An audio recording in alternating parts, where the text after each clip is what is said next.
This is Criminal Appeal number 29, 30, 31, and 32 of 2014. Sean Campbell, Adija Palmer, Kahira Jones, and Andre St. John.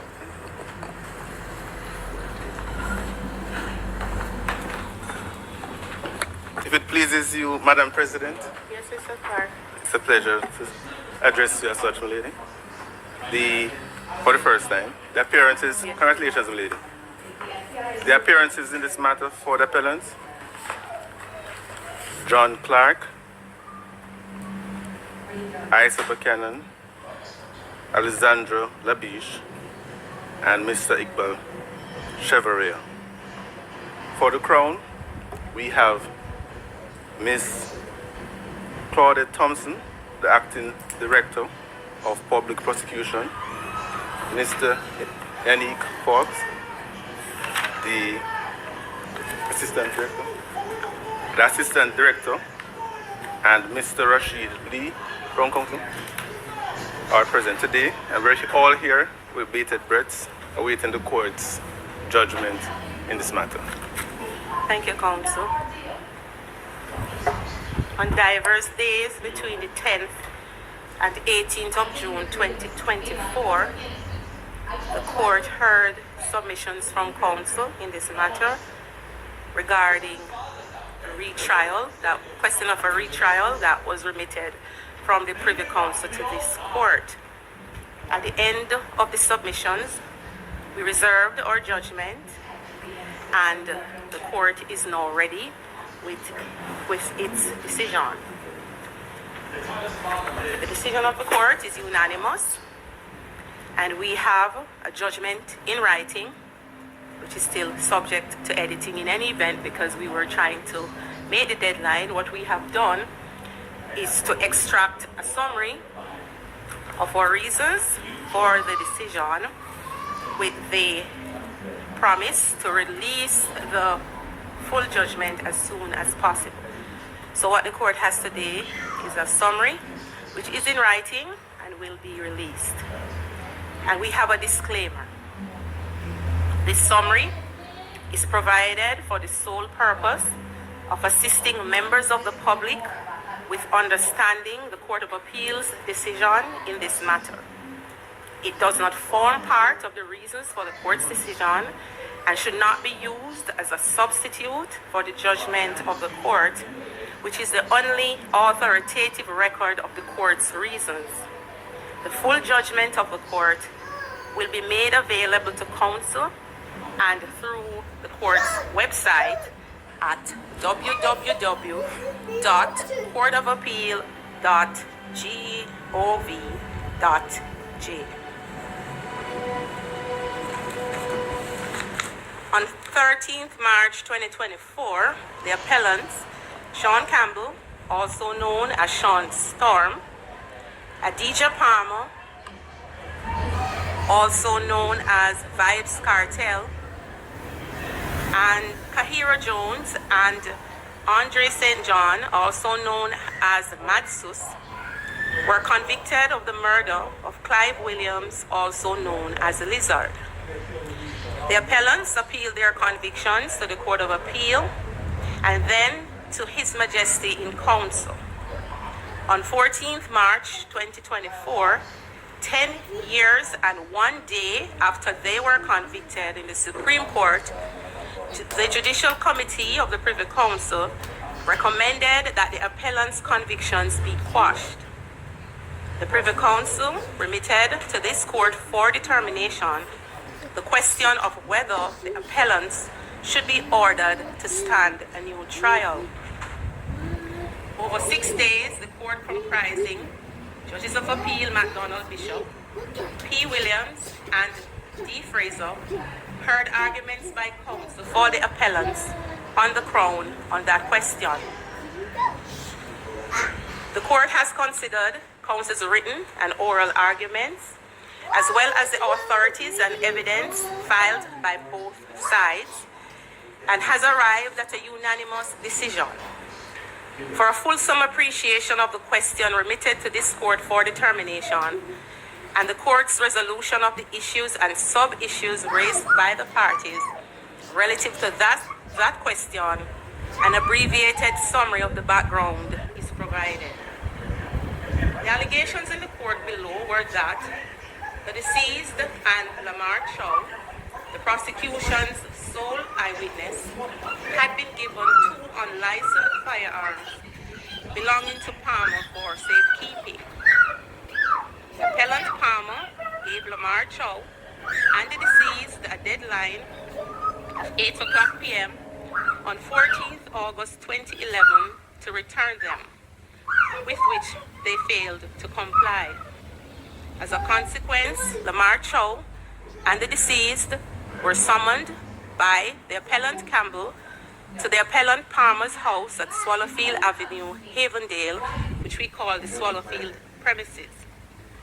They went there by taxi on 16th August 2011, accompanied by Campbell, and on arrival were met by the appellants Palmer, Jones, and St. John.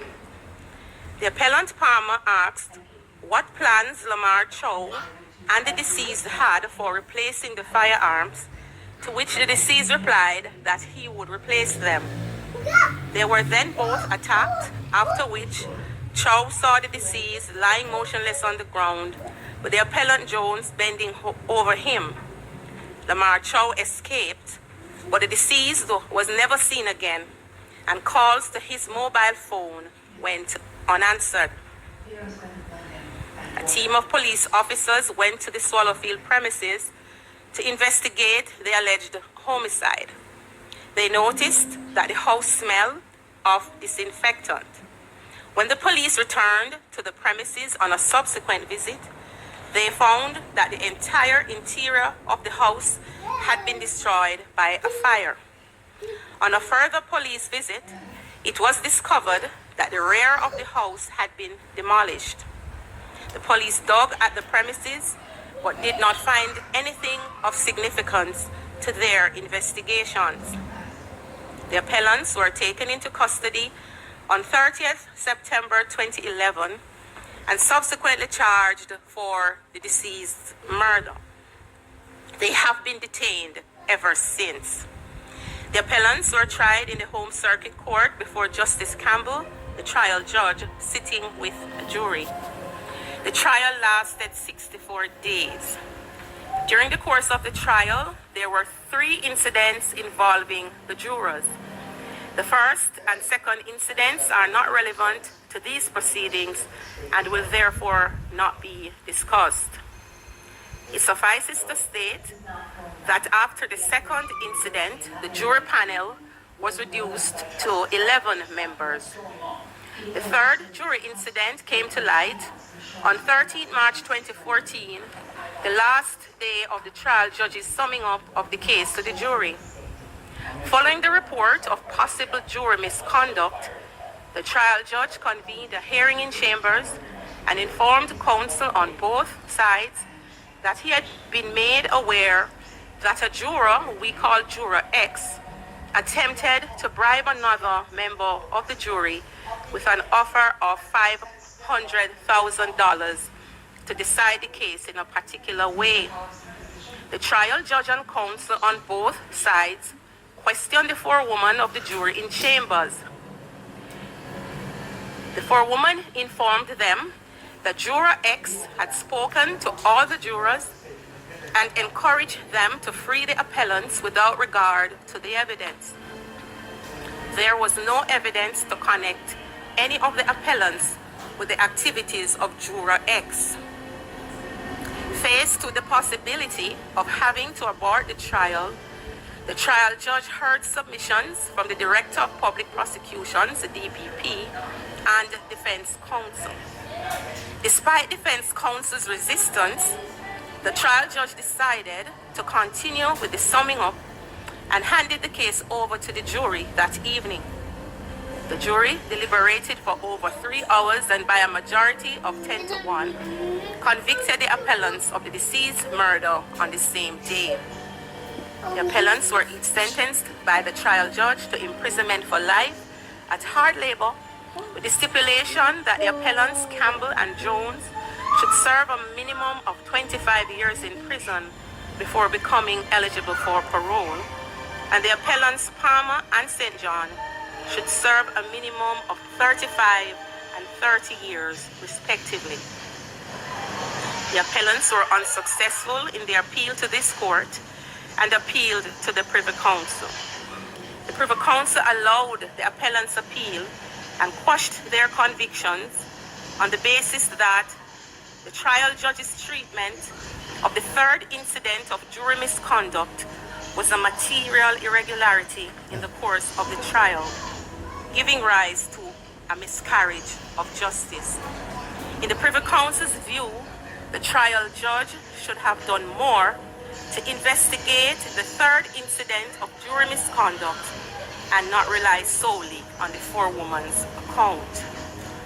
Furthermore, allowing juror X to continue to serve on the jury was fatal to the safety of the convictions and was an infringement of the appellant's fundamental right to a fair hearing by an independent and impartial court under Section 16 of the Constitution of Jamaica. Lastly, the fact that the prosecution was prepared to waive the irregularities in the trial did not absolve the trial judge of his responsibility to ensure a fair trial. In all the circumstances, the trial judge ought to have discharged the jury and ended the trial in order to protect the integrity of the system of trial by jury.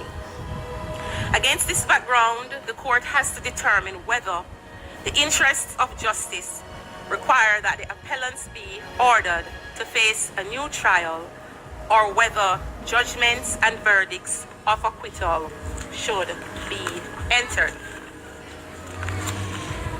The court starts with the Constitution, which provides that upon conviction, a person should not be tried for a second time unless a court of superior jurisdiction, which is the appellate court, orders that there be a retrial.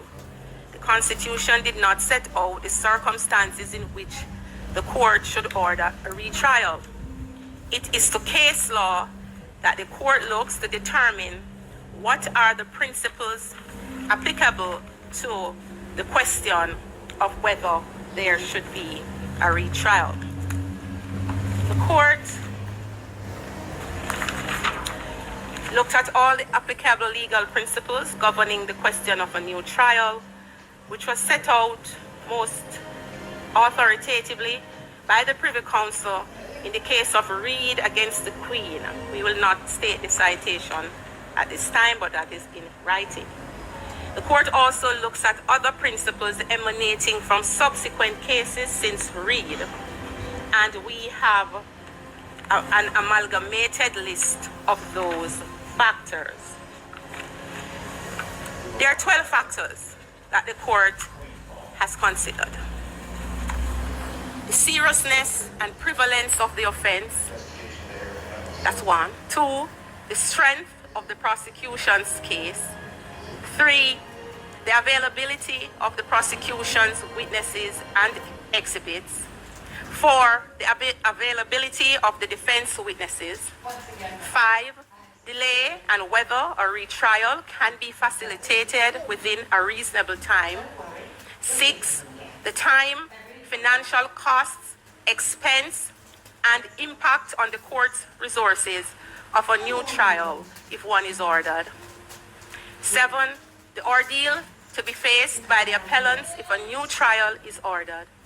8, the impact of prejudicial publicity on the fairness of a new trial if ordered. 9, whether the new trial would give the prosecution an unfair advantage. 10, changes in the Jury Act. 11, potential legislative changes in the sentence for murder. 12, the possibility of prejudice arising from the mandatory minimum sentence and minimum term before eligibility for parole. We have considered all the factors governing the court's determination of whether a new trial should be ordered. and have given due regard to all the material, submissions, and evidence presented by the appellants and the Crown. We commence by stating that the egregious nature and seriousness of the offense in this case is beyond argument. So too is the prevalence of the offense of murder in Jamaica. We make bold to say that the features of this case bear every hallmark of a deliberate attack on and barefaced defiance of law and order, involving allegations of transactions relating to illegal firearms, a killing in respect of which the body of the deceased has not been recovered, or should we say an alleged killing in which the body of the deceased has not been recovered, and interference with a crime scene while it was under the control of the police. The court is therefore satisfied that the nature, seriousness, and prevalence of the alleged offense in this case are powerful factors that weigh in favor of a retrial. The court, however, finds that there are several equally powerful factors which, when combined, militate against ordering a new trial.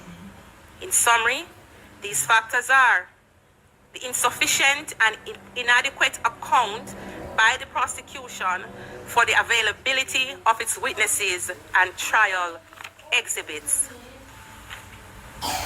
Witnesses and trial exhibits relied upon by the appellants, which tended to support their defense at their first trial, are now unavailable or cannot be accounted for. 3. The appellant's trial in the Supreme Court was complex, lasting 64 days, and utilized a significant share of the court and the appellant's resources. Therefore, the time, financial costs, expense, and impact on the court's resources, as well as other cases in the queue awaiting trial, we find that this is significant and it militates against a new trial. 4. The psychological, financial, and medical effect that a new trial would likely have on the appellants who have already spent 13 years in custody, which is demonstrated by medical and other affidavit evidence. We look at the medical problems relating to the appellant Palmer, which came through medical reports that stand unchallenged by the Crown and therefore speak to declining health in the penal institution. The court looks at the lapse of time between the commission of the alleged offense and the likely time in which a new trial would take place, which would, in our estimation, be at least 15 years. We find that to be inordinate. 6. The unjustifiable interference with the appellant's constitutional rights to a fair hearing within a reasonable time under Section 16 of the Constitution of Jamaica, and the potential for that breach or interference, we should say continuing, if a new trial is ordered. We look at the potential prejudice to at least 2 of the appellants who, if convicted after a new trial, would be required to serve a longer term of imprisonment before eligibility for parole than that which was originally imposed upon them after their first trial, due to the operation of the statutory mandatory minimum for the offense of murder. The court looks at other factors which it did not see swinging the pendulum either way, and our judgment will explain it all. We find that the submissions regarding pretrial publicity did not assist the appellants. We find that pretrial publicity is such that you would have to prove that it is impossible to obtain a fair trial, and that question is one for the trial court. What the court did find coming out of the issue of pretrial publicity is if the mechanisms have to be employed as the Crown had argued, that would add to the delay of the proceedings. As we have said, we have looked at all the other factors, but we find by now, having weighed everything in the balance, that the countervailing the weight is against a new trial. Our judgment will explain everything in depth, but as we say, this is for the decision for you to understand what the court has done.